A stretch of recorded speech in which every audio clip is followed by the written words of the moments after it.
Le gouvernement belge s'est réuni en Conseil des ministres pour évoquer le rapatriement des Belges qui se trouvent au Liban. Quelles solutions s'offrent à eux? C'est ce que nous dira dans un instant Claire Carozone. Bonsoir, le Premier ministre israélien estime que l'Iran a commis une grave erreur en attaquant l'État hébreu et qu'il en paiera le prix. Nous verrons à quoi on peut s'attendre avec nos experts. Nous rejoindrons aussi notre correspondante en direct de Beyrouth. Je trouve que c'est horrible un peu, parce que du coup, qu'est-ce qu'on va faire quand on se retrouve tout seul, etc., pour se contacter. Plus de GSM à l'école, de la maternelle jusqu'en réto. La mesure était annoncée. Elle entrera en vigueur dès la rentrée prochaine, même si cela ne fait pas que des heureux. L'inflation repart à la hausse. Analyse de notre panier RTL Info Test Achat dans ce journal. Une centaine de nouvelles plaintes contre le rappeur américain P. Diddy, accusé d'agression sexuelle. Parmi ses victimes, il y a des mineurs. Et puis ce soir, l'invité du RTL Info Signature, le patron de Belfius, Marc Rézière, une banque qui investit dans l'intelligence artificielle. Il nous dira pourquoi.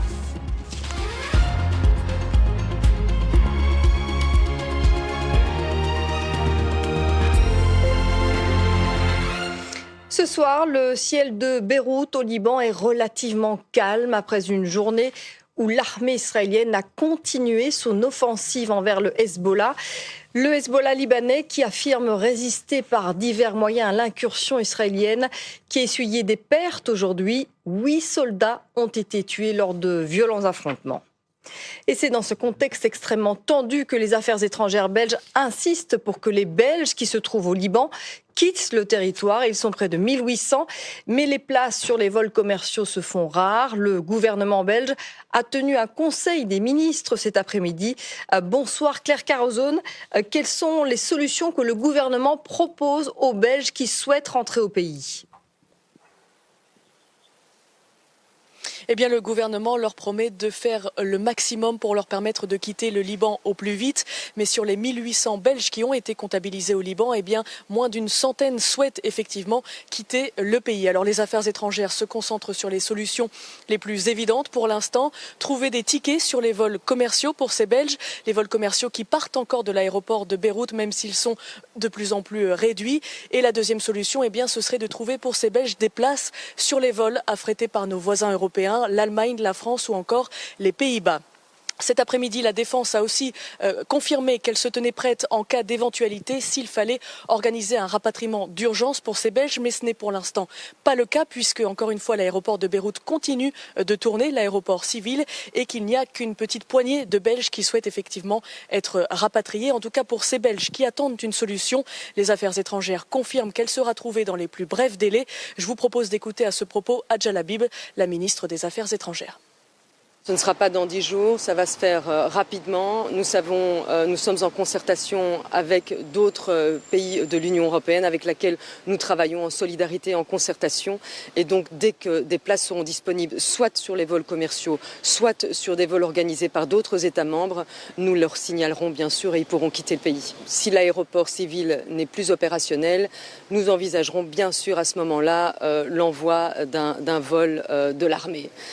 Ce n'est pas le cas à l'heure actuelle et comme je vous l'ai dit, nous n'avons qu'une petite centaine, à peu près 90 Belges qui désirent partir sur les 1800. Et nous allons évidemment continuer à prendre contact de façon proactive avec tous les Belges sur place. Hier soir, près de 200 missiles se sont abattus sur Israël, une réponse à la mort des chefs du Hezbollah libanais et du Hamas palestinien. La plupart des missiles ont été interceptés par la défense aérienne israélienne. L'armée israélienne qui continue de viser le bastion du Hezbollah dans le sud de Beyrouth. Vanni Esposito, Marc Évrard. Une explosion en plein centre de Beyrouth, ce matin avant le lever du soleil. Israël poursuit son offensive sur le Liban. Au total, au moins une douzaine de raids aériens ont été menés sur des cibles du Hezbollah, selon l'armée israélienne.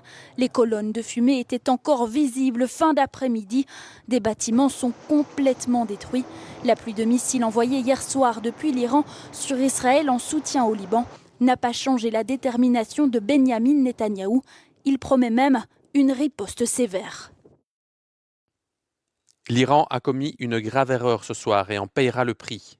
Le régime iranien ne comprend pas notre détermination à nous défendre et à faire rendre des comptes à nos ennemis. Ce matin, les habitants de Tel Aviv ont pu constater les dégâts de certains missiles qui n'ont pas pu être interceptés par le dôme de fer israélien, comme ce restaurateur. Tous les verres sont cassés, le restaurant est démoli, on doit repartir à zéro. Chez nous, c'est le nouvel an juif et au lieu d'être à la maison, on doit tout réparer.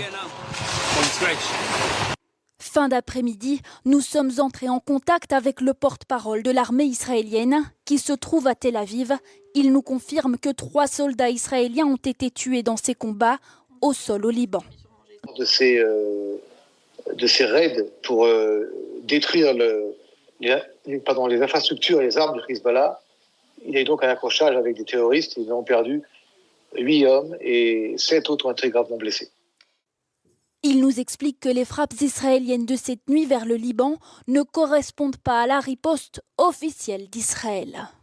Après l'attaque sans précédent hier soir, qui n'a rien à voir, de l'Iran contre Israël, Israël a dit qu'il va répondre à cette attaque et nous allons répondre. Ce n'est pas du tout les frappes de Beyrouth Sud contre le Hezbollah qui sont la réponse. Les attaques de cette nuit sont condamnées de manière unanime par les pays occidentaux. Dans un communiqué, Emmanuel Macron annonce que la France déploie des moyens militaires au Moyen-Orient pour parer à la menace iranienne. Le président des États-Unis a quant à lui témoigné de son soutien à Israël. Le guide suprême de l'Iran s'est aussi exprimé à propos du conflit. Ce qui provoque ces conflits, c'est la présence des personnes qui prétendent vouloir la paix dans la région. Je fais référence à l'Amérique. Le risque d'embrasement régional existe. L'Iran a prévenu qu'il frappera toutes les infrastructures d'Israël s'il est attaqué. Concernant l'attaque survenue hier soir, toujours dans une station de tram de Tel Aviv, le bilan grimpe à 7 morts. Il y a également 8 blessés. Les 2 assaillants ont utilisé une arme automatique et une arme blanche. L'un d'eux a été abattu et l'autre grièvement blessé.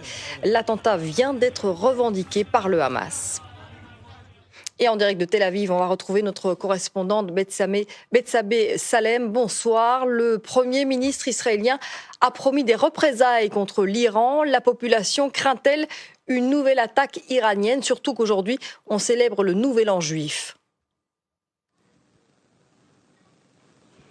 Oui, je peux vous dire que pour un jour de fête, l'atmosphère est relativement tendue. Ici, l'Iran a averti en cas de riposte israélienne, il répondrait de façon beaucoup plus forte encore que l'attaque d'hier soir, d'autant qu'Israël pourrait frapper là où ça fait mal. Selon les médias israéliens, Israël pourrait viser des infrastructures pétrolières, gazières, voire nucléaires de la République islamique. Alors, on ne sait pas quand cette riposte aura lieu, mais en tout cas, depuis 24 heures, le Premier ministre Netanyahou et l'appareil sécuritaire se sont réunis à ce sujet à plusieurs reprises. Et puis il faut souligner aujourd'hui qu'il y a plusieurs autres sources d'inquiétude pour les Israéliens. D'abord le Hezbollah au nord qui continue de tirer des roquettes, plus de 120 aujourd'hui, et les alertes qui continuent en ce moment même de résonner dans le nord du pays. Le Hezbollah qui dispose de dizaines de milliers de missiles dont beaucoup peuvent atteindre la plupart des villes israéliennes. Autre inquiétude, l'opération terrestre au Liban. Vous l'avez dit, 8 soldats israéliens sont morts aujourd'hui. Ce sont les premiers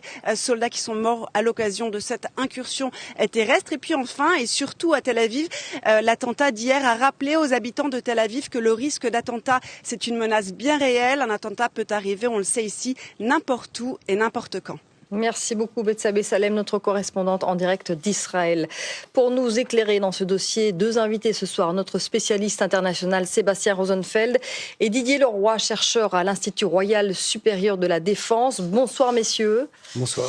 Alors un mot Sébastien pour commencer du bilan de cette attaque. Au vu du nombre de missiles qui ont été tirés, je rappelle près de 200, seulement 1 mort et 2 blessés, peut-on dire que le fameux dôme de fer a bien fonctionné? Il a été en tout cas en grande partie efficace. Alors ce dôme de fer, c'est un système un peu plus complexe. C'est un système multiple avec différents systèmes d'interception en fonction de la menace. Et hier, par rapport à ce qui s'est passé avec l'Iran, c'est le système dit Arrow qui est rentré en fonction. C'est-à-dire, en fait, c'est toujours le même principe. C'est un radar qui repère le missile. C'est ensuite un ordinateur qui calcule sa trajectoire et un intercepteur qui détruit le missile en vol.